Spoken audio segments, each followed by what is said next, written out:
नमस्कार साथियों, टेस्ट वाला अकेडमी में आप सभी का स्वागत है। आज हम पेपर 3 की यूनिट 7 के टॉपिक रिमोट सेंसिंग पर बात करेंगे। तो चलिए देखते हैं। सबसे पहले परिभाषा 3 नंबर में पूछी जा सकती है।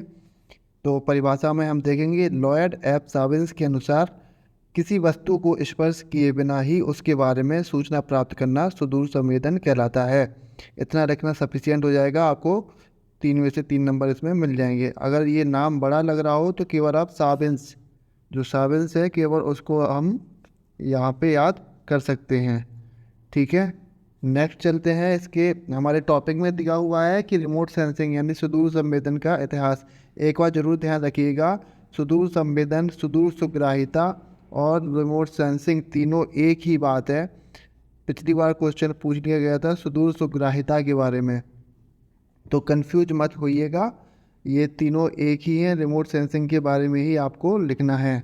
तो आइए देखते हैं इसके इतिहास के बारे में। तो सबसे पहले रिमोट सेंसिंग का प्रारंभ जो 1858 में गैस्पर्ड के द्वारा, यह एक फ्रांसीसी फोटोग्राफर था, तो इसने हवाई छायाचित्र लिए थे। उसके बाद फिर हम लिखेंगे 1882 में ईडी आर्गीवाल्ड, जो कि अंग्रेज मौसम विज्ञानी थे, उन्होंने पतंग छायाचित्रों का प्रयोग किया था। फिर उसके बाद द्वितीय विश्व युद्ध आता है, तो द्वितीय और प्रथम विश्व युद्ध तथा द्वितीय विश्व युद्धों में अब जो हवाई जहाज़ों पर कैमरों का प्रयोग करके छायाचित्र लिए गए।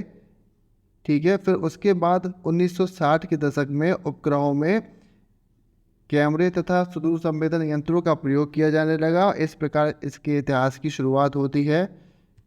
आगे हम देखते हैं कि जो वर्तमान में कई सारे देशों के द्वारा अलग अलग सुदूर संवेदी यंत्र प्रयोग किए जा रहे हैं उपग्रहों में, जैसे उपग्रह श्रृंखला यहाँ पर दी हुई है।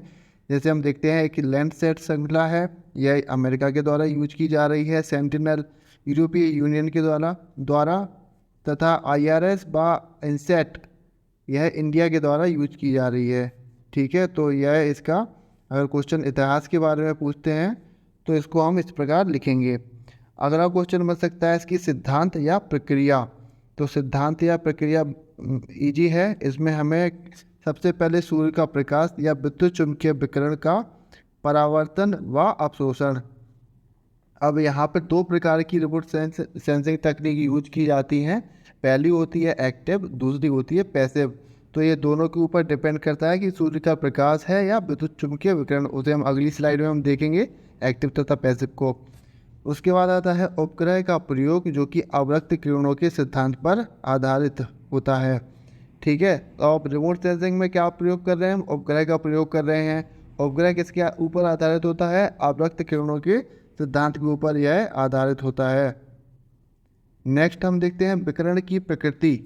विकिरण की जो प्रकृति होती है, लगने वाला समय व मात्रा का अध्ययन व आंकड़े। इसका आशय यह है कि विकिरण जो हमें प्राप्त हो रहा है रिमोट सेंसिंग के माध्यम से, उसकी प्रकृति कैसी है, उसको प्राप्त होने में समय कितना लग रहा है तथा उसकी मात्रा, इन सभी के अध्ययन के द्वारा अध्ययन के द्वारा आंकड़े एकत्र किए जाते हैं तथा उन आंकड़ों के अध्ययन से ही हम निष्कर्ष प्राप्त करते हैं। नेक्स्ट हम देखते हैं कि सुदूर संवेदन के प्रकार। तो एक हम देखते हैं निष्क्रिय यानी कि पैसिव, तथा दूसरा देखते हैं सक्रिय सुदूर संवेदन यानी कि एक्टिव रिमोट सेंसिंग। इस डायग्राम के माध्यम से हम इसको समझ सकते हैं कि यदि देखिए सोर्स ऑफ एनर्जी क्या है? सन से जो किरणें आ रही हैं वो रिफ्लेक्ट होकर कहाँ पर जाएंगी? हमारे उपग्रह के पास जाएंगी। उपग्रह के पास जाती हैं तो ये पैसिव सेंसर काम करते हैं इसमें। उपग्रह एक्टिव नहीं है इसमें। वह किसके ऊपर डिपेंड है? सूर्य से जो एनर्जी आ रही है यानी किरणें आ रही हैं, परावर्तित होकर उनसे जो एनर्जी वापस जा रही है उसके ऊपर डिपेंड है। ठीक है, दूसरा हम देखते हैं एक्टिव सेंसर। एक्टिव सेंसर में क्या होता है कि उपग्रह में जो सेंसर लगे हुए होते हैं वो विद्युत विकिरण को यहाँ पर पृथ्वी पर भेजता है तथा पृथ्वी से फिर वापस वह जाते हैं कहाँ पर? ऊपर की ओर, उपग्रह के पास। तो इसमें एक्टिवली काम कर रहा है, इसलिए इसको हम कहते हैं एक्टिव सेंसर। तो यदि प्रकार पूछ ली जाए तो प्रकार में आप इस प्रकार का एक डायग्राम और इसको आप एलेबोरेट कर सकते हैं। ठीक है, अब ये सुदूर संवेदन के साधन है। साधन में हम यहाँ पे 5 जो मेनली साधन है वो देखते हैं। पहला एक होता है एरियल कैमरा, दूसरा होता है इलेक्ट्रॉनिक कैमरा, तीसरा मल्टी स्पेक्ट्रल स्कैनर, इसको हम MCC बोलते हैं। अगला होता है तापीय स्कैनर, और इसके बाद आता है लघु तरंग संवेदक।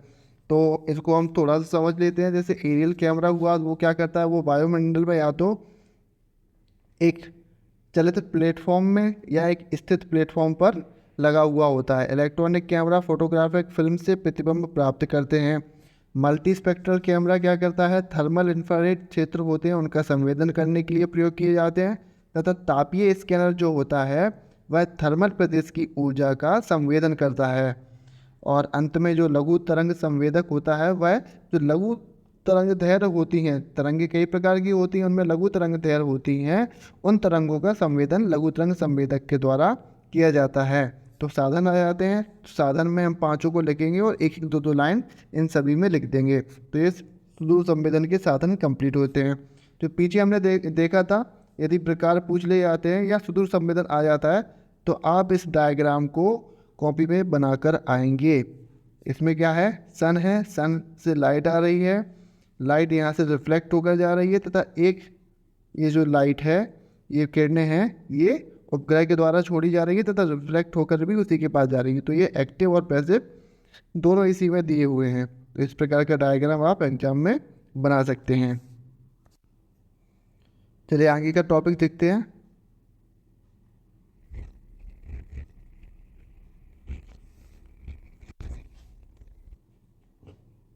अगला क्वेश्चन बन सकता है भारत में रिमोट सेंसिंग। ठीक है, तो भारत में रिमोट सेंसिंग के जनक किसको माना जाता है? भारत में रिमोट सेंसिंग के जनक माने जाते हैं हमारे पिसरोत रामा पिसरोती को। तो ये आप जरूर लिख कर आएंगे। इस पर अलग ही आपको एक आप इसमें फैक्ट दे रहे हैं, तो ये आपको नंबर यहाँ पे आप और लोगों की अपेक्षा बढ़ा सकते हैं अपने। फिर 1920 में ब्लैक एंड वाइट हवाई चित्र लिए गए, किसके लिए लिए गए? बाढ़ का आकलन करने के लिए। इसके बाद 1960 में वायुयानों द्वारा कृषि भूमि, वन और प्रदूषण हेतु हवाई सर्वे किया गया। फिर 1969 में इसरो की स्थापना होती है। 1974 में राष्ट्रीय सुदूर संवेदन एजेंसी हैदराबाद, इसकी स्थापना होती है। ये पिछली बार 2020 के पेपर में 5 मार्कर में पूछ लिया गया था, तो इसको हम अभी अलग से पढ़ेंगे। फिर इसके बाद भास्कर श्रेणी के उपग्रहों के विकास का प्रारंभ होता है। 1988 में भास्कर श्रेणी का पहला उपग्रह छोड़ा जाता है।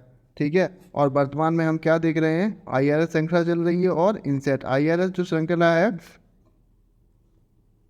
वो हमारी चल रही है प्राकृतिक संसाधनों के लिए, तथा इनसेट श्रृंखला है वो चल रही है हमारे संचार के लिए। ठीक है, तो इसको हम देख सकते हैं।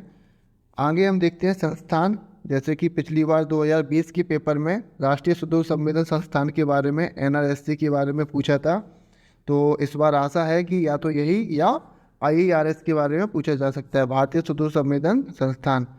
तो दोनों में डिफरेंस है। यह एक केंद्र है, एक केंद्र के रूप में कार्य कर रहा है राष्ट्रीय सुदूर संवेदन केंद्र, और यह जो IIRS है भारतीय सुदूर संवेदन संस्थान, यह एक संस्थान के रूप में कार्य कर रहा है। तो सबसे पहले हम NRSC को देखते हैं।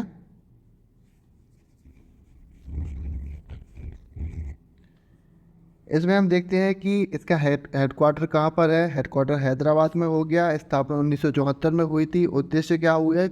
उद्देश्य यही है कि इसमें जो भी आंकड़े हमें पहले तो आंकड़े प्राप्त कर रहे हैं उसका विश्लेषण करना तथा लोगों को उपलब्ध कराना, जिससे कि योजना व कार्य संचालन हो सके सुदूर संवेदन के क्षेत्र में। अब कार्य पूछे थे 2020 में, तो इसमें हम देखते हैं कार्य क्या रहेंगे। तो पहला तो यही कि आंकड़ों की प्राप्ति करना। दूसरा कार्य क्या हो जाएगा? आंकड़ों का वितरण करना। तीसरा क्या हो जाएगा इसमें? जो भी सुदूर संवेदन तथा आपदा प्रबंधन के क्षेत्र हैं उनमें सहायता देना। अगला, सुदूर संवेदन अनुप्रयोगों हेतु तकनीक का विकास करना। नेक्स्ट, भू केंद्रों की स्थापना करना, तथा अंत में आता है सुशासन हेतु भूस्थानिक सेवाओं को प्रदान करना। ठीक है, तो ये कार्य हो गए हैं, इनको आप एक बार अच्छे से पढ़ लीजिएगा। अगर कार्य पूछे जाते हैं तो भी हमें ये 2 पॉइंट लिख के आने हैं। एक तो इसका हेडक्वार्टर, दूसरी इसकी स्थापना। नेक्स्ट देखते हैं हम भारतीय सुदूर संवेदन संस्थान। तो भारतीय सुदूर संवेदन जो संस्थान है इसकी स्थापना 1966 में हुई थी, और इसका उद्देश्य है अनुसंधान तथा प्रचार प्रसार करना, अगला, प्रयोक्ता समुदाय के मध्य प्रौद्योगिकी का अंतरण करना, मतलब कि सुदूर संवेदन का जो भी प्रयोग कर रहा है जो समुदाय है, ऐसे समुदाय के मध्य तकनीक तथा प्रौद्योगिकी का आदान प्रदान करना। नेक्स्ट हम इसके भी कार्य इसके वही रहेंगे कि रिमोट सेंसिंग पर स्नातकोत्तर स्तर का प्रशिक्षण प्रदान करना। ठीक, कई सारे कोर्सेज चलाता है ये रिमोट सेंसिंग पर, M.Tech, B.Tech और कई सारे प्रशिक्षण भी देता है। अगला, विभिन्न पाठ्यक्रम का संचालन, जो कि मैं अभी बताया था। और अगला आएगा रिमोट सेंसिंग पर विभिन्न कार्यक्रम तैयार करना, उनसे संबंधित जो भी कार्य योजना या कार्यक्रम है वो तैयार करने में यह सहायता करता है। तो ये हमारे संस्थान हो गए हैं, दोनों को अच्छे से पढ़ लीजिएगा। हम लास्ट में देखते हैं अब तक की पूछे गए प्रश्न तथा संभावित प्रश्न जो कि बन सकते हैं, तो इनको एक बार आप देख लीजिएगा। जो मैंने अभी पढ़ाया है उसमें से आप इनको तैयार कर दीजिएगा। संभावना यही रहेगी कि जो पिछली बार पूछे गए हैं तथा संभावित प्रश्न जो मैंने बताए हैं उनमें से ही कोई एक क्वेश्चन आ जाए, इनसे बाहर क्वेश्चन नहीं जाएगा। वीडियो को अंत तक देखने के लिए धन्यवाद, और मैं आशा करता हूँ कि आप सभी अच्छे से पढ़ाई कर रहे होंगे। जय हिंद।